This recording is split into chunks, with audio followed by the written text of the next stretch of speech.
For generations of British television fans, On the Buses conjures up images of Stan's flirtatious antics, Jack's lewd grins, Olive's comical frumpiness, and Blakey's booming cry of, "I ate you, butler." The long-running sitcom, which aired from 1969 to 1973, remains a fixture of classic TV nostalgia, beloved for its working-class charm, slapstick humor, and relatable characters. Today, we're diving deep into the lesser-known world behind Luxton and District, where the real stories are often just as entertaining as the ones on screen. A Tale of Two Blakeys. Stephen Lewis made Inspector Blake one of the most recognizable figures in British sitcom history. But what many fans don't know is that the character wasn't even supposed to exist in the form we know today. Originally, the producers had someone else entirely in mind, Dudley Foster, a much more serious actor known for dramatic roles. But after seeing Lewis perform in Mrs. Wilson's Diary, they realized that his comedic timing and gruff demeanor would be a perfect fit. That decision not only changed the dynamic of the series, but also created one of TV's most enduring love-to-hate figures. Even more fascinating is that Lewis helped shape Blake's personality beyond what was written. His catchphrase, "I ate you, butler," was never included in any original script. It was an improvised line that stuck and quickly became synonymous with the series. The character's grumpy, mustachioed image was so iconic that even when plot lines wavered or other characters departed, Blakey's presence anchored the show. It was not so youthful secret. Stan Butler, played by Reg Varney, was meant to be in his mid-30s, a relatable everyman struggling with life, love, and overbearing family members. But here's the twist. Varney was actually 52 when the series began. His age gap was masked with heavy makeup and clever camera angles, but once you know, it's hard not to notice how much older Stan looks compared to his character's intended age. What's more, Doris Hare, who played Stan's mom, was only 11 years older than Varney in real life. The generational gap the show portrayed was more illusion than fact. Varney's advanced age also played a role in his eventual departure from the series. By the time he left in 1973, viewers may not have been entirely surprised that Stan was retiring to a quieter life in the Midlands. Jack's real-life driving debacle of the series, he struggled to find work, battled bipolar disorder, and tragically died by suicide in 2003. In the first episode, The Early Shift, viewers were briefly introduced to George, a black busman portrayed by Rudolph Walker. He was intended to be a recurring character, which would have made him one of the few black regulars in a major British sitcom of that era.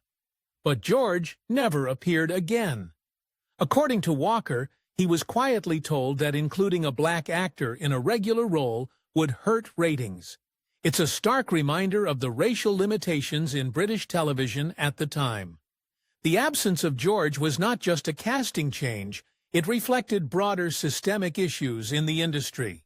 And while On the Buses offered a working-class narrative, it failed to be as inclusive as it could have been. Real pets, real problems. Behind the scenes, animals featured in the series were more than just props. In Aunt Maud, the enormous dog shown trotting alongside its owner actually belonged to Anna Karen in real life.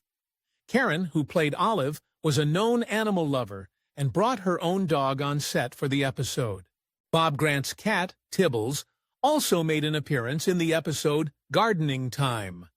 The cat, credited as Tiberius Grant, wasn't just a cute addition. He caused chaos on set by refusing to cooperate during takes. Still, the cast rolled with it, integrating the feline's unpredictable behavior into the episode. These small additions gave the show a lived-in feel and added authenticity. A very bumpy ride. The buses in On the Buses were characters in their own right. Big, clunky, green diesel-powered Eastern National Bristol. Lodeca FLF6LXs, but they weren't always easy to control. In one memorable blooper from the episode The Prize, Reg Varney forgot to pull the handbrake, causing the bus to start rolling. Bob Grant had to quickly step out of the way to avoid getting hit. What's more impressive is that Varney did all of his own bus driving for the series and films. There were no stunt doubles involved when he skidded across a wet road during a test in the first feature film. Members as dowdy, awkward, and perpetually disheveled. But Anna Karen, the actress behind the character, was anything but. Before On the Buses, she had worked as a dancer only after a screen test. With the now iconic wig and makeup, did they realize she could transform herself into Olive convincingly.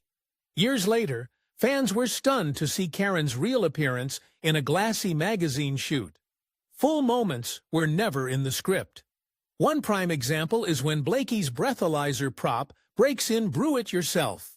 Stephen Lewis calmly reattaches the bag to the tube and keeps going like nothing happened. Moments like this reveal the professionalism of the cast, who often had to adapt on the fly. Another memorable scene occurred in The Injury, when Stephen Lewis tries to hold in laughter as Stan hobbles away. Despite breaking character, the scene stayed in the final cut. The forgotten spin-off. Is it true, this rumor that we've heard, that On the Buses may be coming back? Well, it's not a rumor, it's true. Oh, it's definitely coming back. Well, I'll clarify it first of all. We were going to, or they were, at one time going to repeat 36 of my old buses, but that didn't come to fruition, but I don't know what happened there. So my director said, why don't we do some more? It's public opinion, and so we said, well, okay, we'll have a go. But I said, what better to do is to do a pilot first. In 1990, there were serious plans to revive the series with Back on the Buses. The plot would have seen Stan starting his own bus company, only to face off against Blakey's rival operation. The entire original cast appeared on Wogan to promote the proposed series, but financial problems derailed production before it began. A script was written, ideas were fleshed out, and fans were eager to see the beloved characters return. But the revival never materialized. Today, it remains a tantalizing what-if scenario for die-hard fans. The blink and you'll miss it. Errors in the animated credits of Series 2, Anna Karen's name was misspelled as Karen in 2 episodes before being corrected. Continuity issues were also common, from cigarette slips to costume mismatches, and even shifting steering wheel colors in the film. In Boxing Day Social, Arthur is supposed to be furious with Olive, but Michael Robbins is visibly trying not to laugh when she flashes her knickers in the depot. In another episode of The Gardening Time, Blakey misquotes a familiar phrase as "he who laughs last laughs last" after flubbing a line. Instead of redoing the take, the team kept rolling, preserving these charming imperfections. Now it's time to hear from you. Who was your favorite character in On the Buses? Let us know in the comments section below.